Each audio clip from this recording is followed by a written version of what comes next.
Hello, my friends. This is Professor Forkner. I hope you had a very good first week of class. As I'm reading your discussion board posts as they're coming in, nice, right on time, right on time. Very good. You'll get into the routine very quickly. Um, it occurred to me that it might not be a bad idea for me to take a moment to just touch on these storytelling elements that we're asking you to identify in your first post.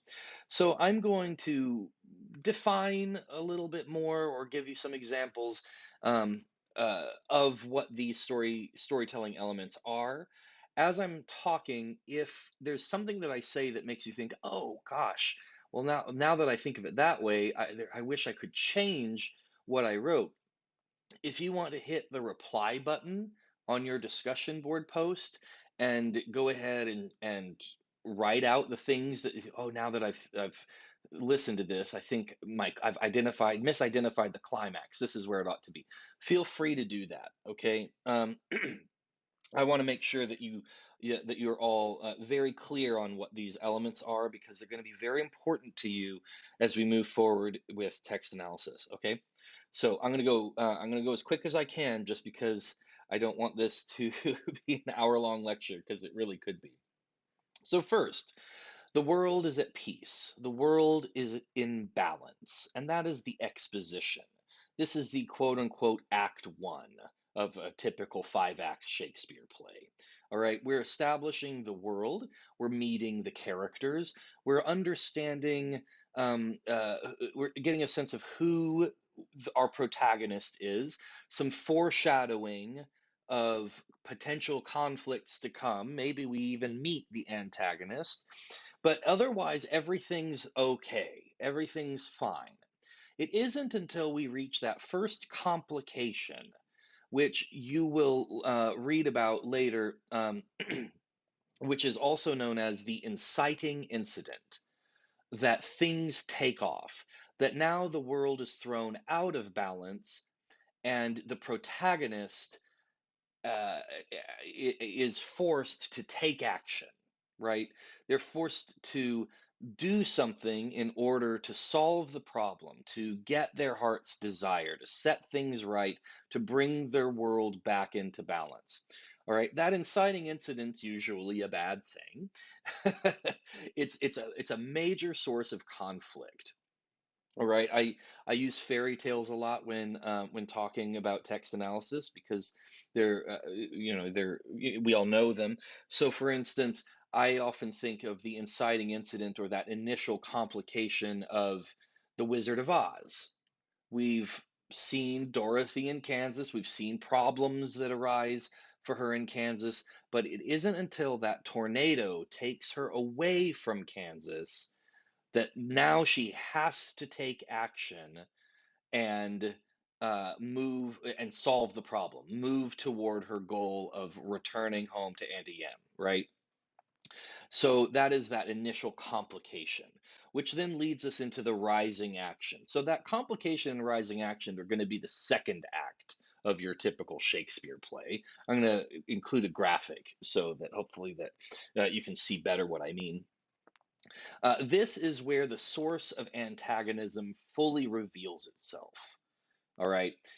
Um, and the protagonist is going to come into encounters with this source of antagonism. Now, that can be another person, it can be a natural disaster, it can be a ghost, it can be all sorts of things that are causing major problems, and they're getting in the way of the protagonist's ability to reach the end of the line in order to get their happy ending, right?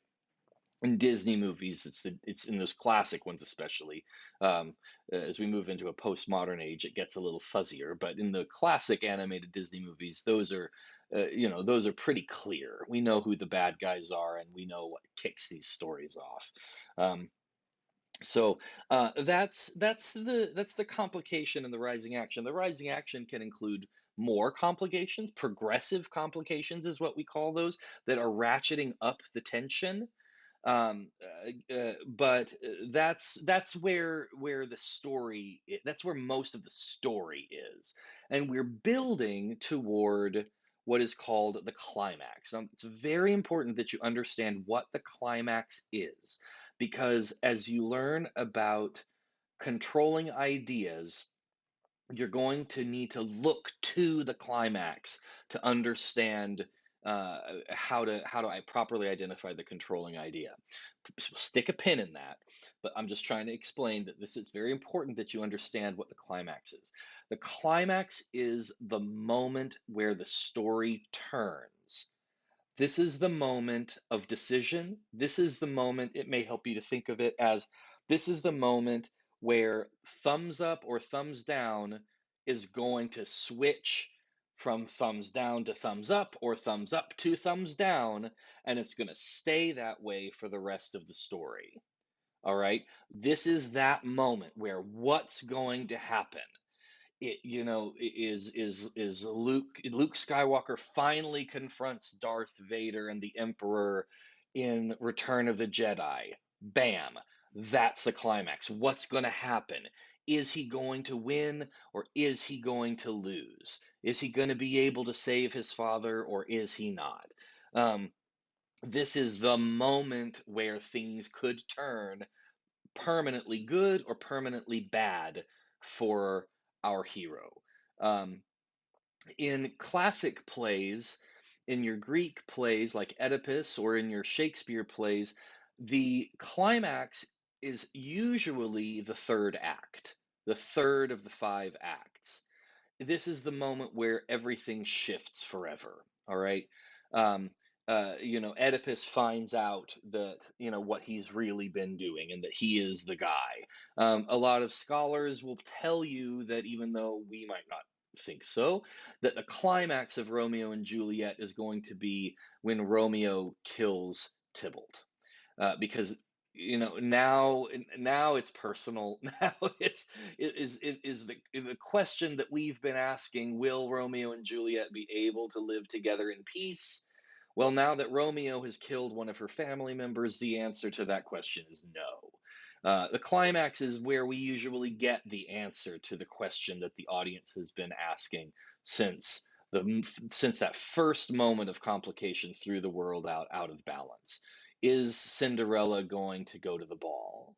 Well, yes or no. We kind of get that answer, don't we? Um, so I'm spending a lot of time on climax just because I want to make sure that you understand it is that moment. It's very important that you understand this. It's that moment that turns the play to thumbs up or thumbs down, and it's going to stay there for the rest of the story. There may be some fake outs, but it's going to stay there. All right. The falling action is what happens because of the climax. All right. This is Act 4 in Shakespeare. Okay. It's not always boring. We think of it as, oh, well, nothing could be as exciting as the climax, but there can be some intrigue in the falling action. All right. This is simply the result of what happened at the turning point. Okay. It's not the end of the story. It's not the end of the story. It's seeing what happened because Romeo killed Tybalt. All right.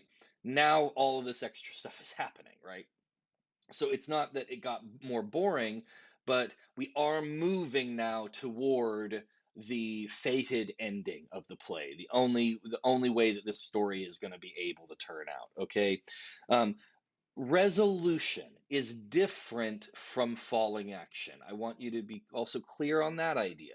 The resolution is simply how the story resolves. That's why it's called a resolution, right?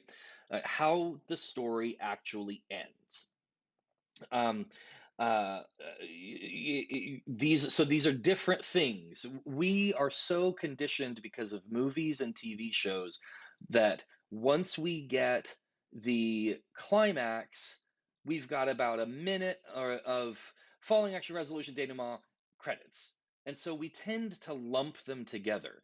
But it's important for you to know that they are different. All right. Um, in Greek plays, the climax happens, and then in the falling action, they're going to come on and explain why they did what they did or the outcome of what they did. Nowadays, we were just here to see the lightsaber fight, and now that we know who won, we don't need to know all the personal details about what's bothering them about the outcome of the fight. We just want to go home now, right?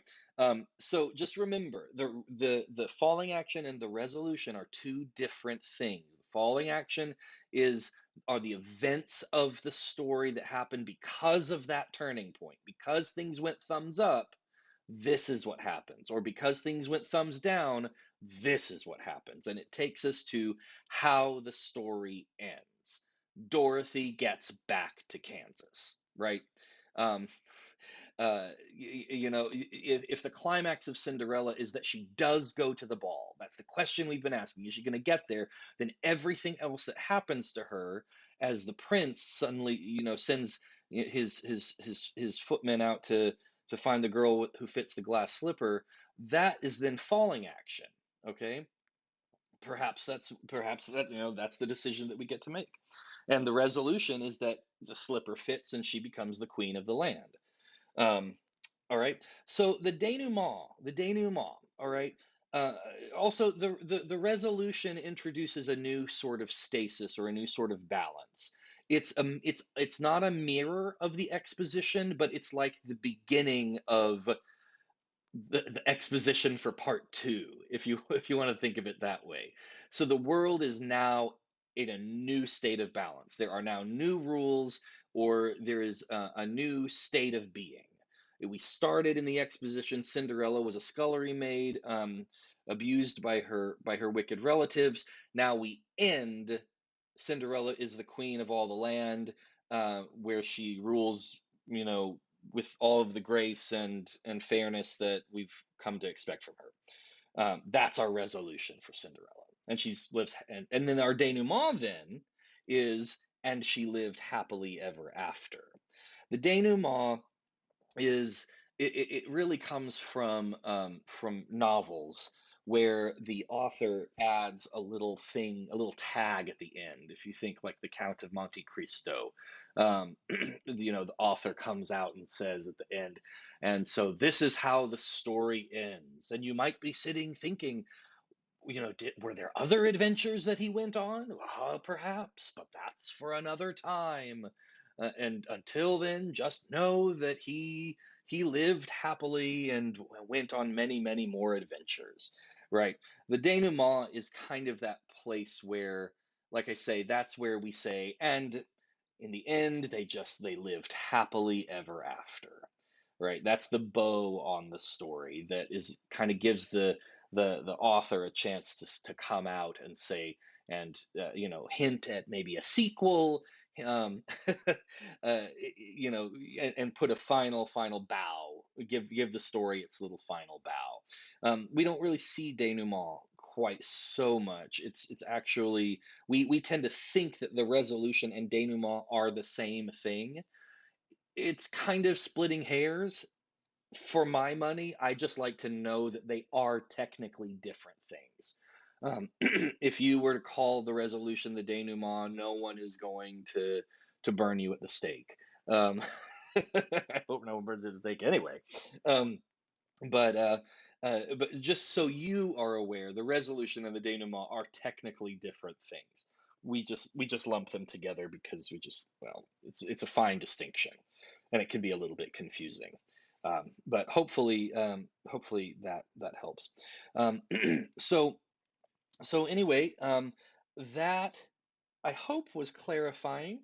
Thank you for listening, and keep up the good work. I'll be looking forward to reading your posts. Thank you, everybody.